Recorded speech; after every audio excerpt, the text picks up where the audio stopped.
और प्रदेश के अन्य हिस्सों तक वहाँ से होते हुए मऊ जंक्शन पे बदलने के बाद वर्षों पहले छोटी लाइन की, जिसको छुक छुक गाड़ी कहते थे, हम लोग बचपन में जब यहाँ आते थे ननिहाल करने तो छुक छुक गाड़ी सुनते थे।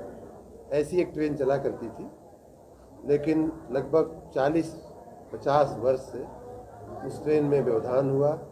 पहला व्यवधान इस कारण से हुआ कि मऊ से भटनी वाली जो ब्रॉड गेज बन गई, बड़ी लाइन बन गई, तो इधर की छोटी लाइन रह गई, इसलिए वो गाड़ी बंद हो गई।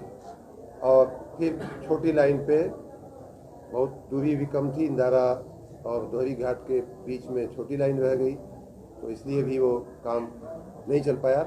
बीच में कुछ 2 डिब्बे वाली लोग बताते हैं कि डीजल के कुछ 2 डिब्बे चलते थे, फिर समयांतर में वो भी बंद हो गए।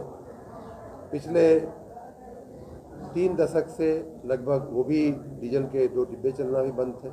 तो इस प्रकार ये लगभग 40-50 सालों से ये क्षेत्र रेल सुविधा से वंचित हो गया था, जबकि पुराने ज़माने में कभी यहाँ रेल सुविधा हुआ करती थी। उस पीड़ा को हमारे देश के यशस्वी प्रधानमंत्री माननीय श्री नरेंद्र मोदी जी ने इस पीड़ा को समझा और 2016-17 में जब वो प्रधानमंत्री बने, मुझे याद है कि जब मैं भी उनके साथ प्रधानमंत्री में उनका सहयोगी सहायक बना, तो हम लोगों ने उनके ध्यान पे लाया कि साहब बहुत दिन पहले ये रेलवे लाइन चलती थी, लेकिन आजकल बंद हो गई है।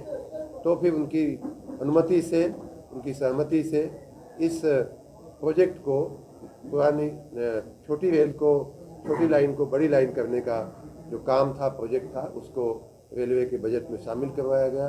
वो काम शुरू हुआ और आज माननीय प्रधानमंत्री जी ने उस काम के पूर्ण होने पर उस काम का भी एक तरह से उद्घाटन किया, लोकार्पण किया, और उस पर ट्रेन चलाते हुए उस ट्रेन का भी दोहरी घाट से मऊ की सेवा का उद्घाटन किया है। आपकी जानकारी में आ ही गया होगा कि ये ट्रेन सेवा सप्ताह में 6 दिन चलने वाली है। मऊ से दोहरी घाट, दोहरी घाट से मऊ, दोनों तरफ चलने वाली है। अभी की स्थिति में दोहरी घाट, जैसा कि माननीय प्रधानमंत्री जी ने स्वयं कहा, बड़हलगंज, बलिया, गोला बाजार, इन सभी इलाकों के, बल्कि आजमगढ़ के भी कुछ इलाके यहाँ से बहुत सटे हुए हैं। तो उन क्षेत्रों के जिन लोगों को मऊ जाना है या मऊ होते हुए बम्बई दिल्ली जाना है, उनके लिए इस सेवा का बहुत उपयोग होगा। भविष्य में मुझे ये भी बताया गया है और रेलवे का निरंतर विकास हो रहा है, तो मैं उस संभावना को भी देख रहा हूँ कि भविष्य में इस रेलवे स्टेशन का और भी विकास करते हुए, यहाँ अन्य सुविधाएं विकसित करते हुए, फिर यहाँ से लंबी दूरी की भी शायद ट्रेनें चलाना संभव हो पाएगा। वो विकास की एक अलग प्रक्रिया होती है।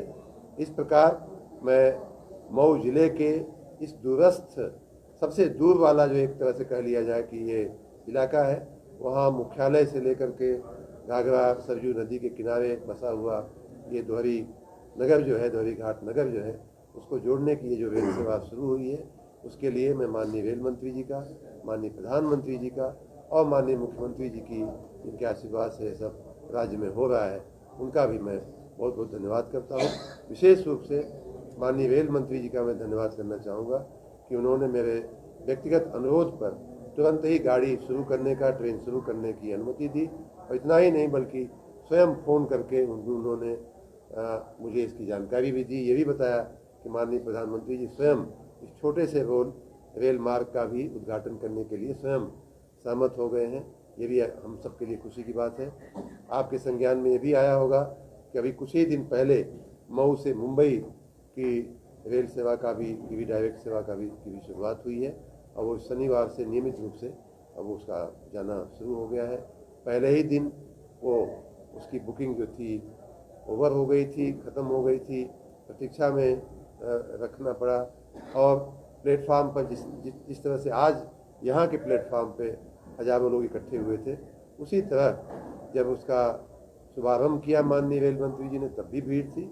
और परसों रात में लोग बताते हैं कि रेलवे प्लेटफार्म पे सभी पूरा मऊ जो है एक तरह से उस ट्रेन को विदा करने के लिए उमड़ पड़ा था। आज भी मैं सबका धन्यवाद करता हूं कि इतनी बड़ी संख्या में लोगों ने माननीय प्रधानमंत्री जी का दर्शन करने के लिए, उनकी बात सुनने के लिए और इस ट्रेन सेवा को का उत्सव मनाने के लिए इतनी बड़ी संख्या में लोग इकट्ठे हुए। मैं सबका हृदय से बहुत बहुत धन्यवाद करता हूँ। कितने करोड़ की प्रोजेक्ट है ये 300 करोड़ रुपए का ये प्रोजेक्ट है। 300 हमें, हाँ वही हमें तो 300 का बताया गया है इनके विभाग से। 300 करोड़ रुपए का ये प्रोजेक्ट है। आगे का क्या प्लान है? आगे का प्लान हमेशा यही होता है कि जब छोटी गाड़ी चल जाती है तो बड़ी गाड़ी चल जाती है तो लंबी गाड़ी। आपने आज देखा होगा कि माननीय प्रधानमंत्री जी ने जब वंदे भारत ट्रेन शुरू किया था तो लोग हंसते थे कि भारत में कहाँ संभव है इतना तेज गाड़ी चलने वाला, जाके कहीं कहीं रुक जाएगी, कहीं सिग्नल नहीं मिलेगा, कहीं लाइन नहीं बदलेगी। लेकिन वंदे भारत चल रही है, देश के तमाम हिस्सों में चल रही है और इसी बनारस में एक नहीं आज दूसरी वंदे भारत शुरू हुई है। इस प्रकार रेलवे का और सभी भारत के जनता की सभी सेवाओं का जो माननीय प्रधानमंत्री जी के नेतृत्व में जो विकास हो रहा है, जो काम हो रहा है, अद्भुत है, अतुलनीय है, ऐतिहासिक है और ये सिलसिला, ये विजय कूच हमेशा जारी रहेगा।